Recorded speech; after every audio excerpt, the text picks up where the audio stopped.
Hello, welcome to మన semiconductor. ఈరోజు మనము మన సెమీకండక్టర్లో virtual class and pure virtual class అంటే ఏంటో చూద్దాం. సో ఇప్పుడు వర్చువల్ క్లాస్ అంటే ఏంటి అని అంటే, సో మనము ఫస్ట్ ఒక క్లాస్ అయితే రాద్దాం. క్లాస్ ఎగ్జాంపుల్ అండ్ క్లాస్, ఈ క్లాస్ ఉంది. సో ఇది జనరల్గా మనకి అందరికీ తెలిసిన క్లాస్ అనమాట. అండ్ దీన్ని మనము బేస్ క్లాస్ అని అనొచ్చు. ఒకవేళ మనము దీన్ని ఇక్కడ ఇన్హెరిట్ ఇంకో క్లాస్ సబ్ క్లాసెస్ క్రియేట్ చేసి ఉంటే ఇది బేస్ క్లాస్ అవుతుంది కదా. సో ఇప్పుడు వర్చువల్ క్లాస్ అంటే ఏంటి అని అంటే, దీనికి ముందు వర్చువల్ అని పెడితే వర్చువల్ క్లాస్ అవుతుందన్నమాట. సో దీని లోపల ఉండే అన్నిటివి వర్చువల్ క్లాస్ అంటే బేసిక్గా మీనింగ్ ఏంటి అని అంటే అబ్స్ట్రాక్ట్ క్లాస్ అని అర్థం అనమాట. సో అబ్స్ట్రాక్ట్ అబ్స్ట్రాక్ట్ అంటే జనరల్ మీనింగ్ ఏంటి మనకి అని అంటే, ఇది ఒక కాంక్రీట్ క్లాస్ కాదనమాట. అంటే ఇది ఒక ఫిక్స్డ్ క్లాస్ కాదు. దీని లోపల ఏవైతే ఉన్నాయో అవన్నీ కరెక్ట్ అయి ఉండకపోవచ్చు, కరెక్ట్ అయి ఉండొచ్చు, చెప్పలేమన్నమాట. సో దాన్ని మనము అబ్స్ట్రాక్ట్ క్లాస్ అంటాం. సో అలాంటి క్లాస్ని మనము డైరెక్ట్గా ఎక్కడ ఇన్స్టాన్షియేట్ చేయకూడదు అనమాట. అందుకే చెయ్యలేమన్నమాట. సో వర్చువల్ క్లాస్ని మనం ఎప్పుడైతే డిక్లేర్ చేస్తామో ఈ క్లాస్ని ఎక్కడ కూడా మనం ఇన్స్టాన్షియేట్ చేయలేము. సో ఈ వర్చువల్ క్లాస్ అనేది ఉంది. సో మనము దీంట్లో ఉండే కంటెంట్స్, ప్రాపర్టీస్ అన్నీ రాయొచ్చు. ఇక్కడ ఇంట్ ఏ, డిస్ప్లే, మళ్ళీ డిస్ప్లేకి వర్చువల్ పెట్టి పాలిమార్ఫిజం అంటే డిస్ప్లే అంటే ఫంక్షన్, బేసిక్ వర్చువల్ ఫంక్షన్స్ రాయొచ్చు.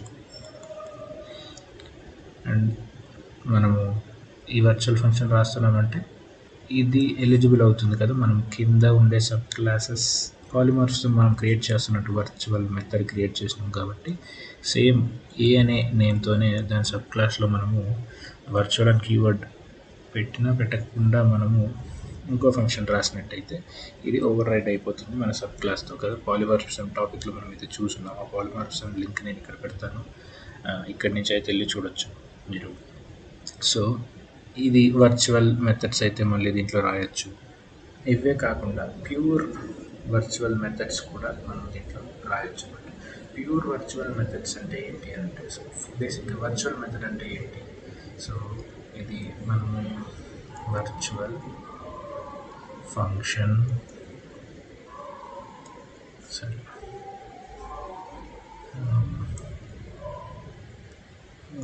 ఫంక్షన్ డిస్ప్లే అని ఉందనుకుందాం. ఓకే, సో దీంట్లో మనము అన్నీ రాస్తాం కదా, కోడ్ రాసి అండ్ ఫంక్షన్ డీటెయిల్స్ అన్నీ రాస్తాము.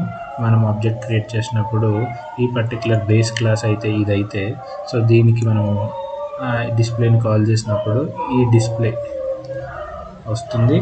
ఆర్ మనము వర్చువల్ అని డిక్లేర్ చేశాం కాబట్టి దాని సబ్ క్లాస్లో ఉండే డిస్ప్లే అయినా మనకి ప్రింట్ అవుతుంది, కరెక్ట్.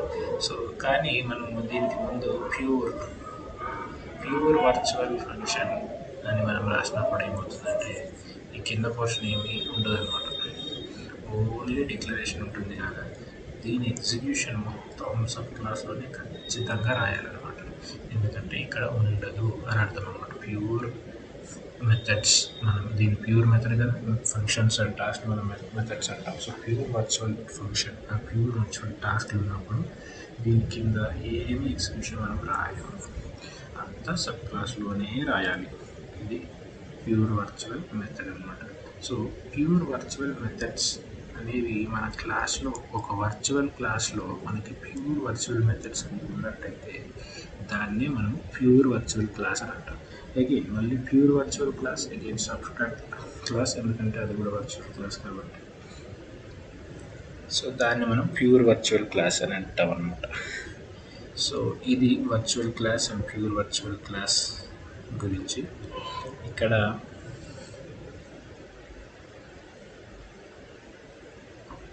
మనము ఓన్లీ ప్యూర్ వర్చువల్ క్లాస్ని బేస్ క్లాస్లోనే చేయగలుగుతాము. అండ్ పర్టికులర్గా ఈ బేస్ క్లాస్కి మనం ఈ పర్టికులర్ క్లాస్ని మనం ఆబ్జెక్ట్ క్రియేట్ చేసి దీన్ని ఇక్కడ చేయగలిగాం అన్నమాట.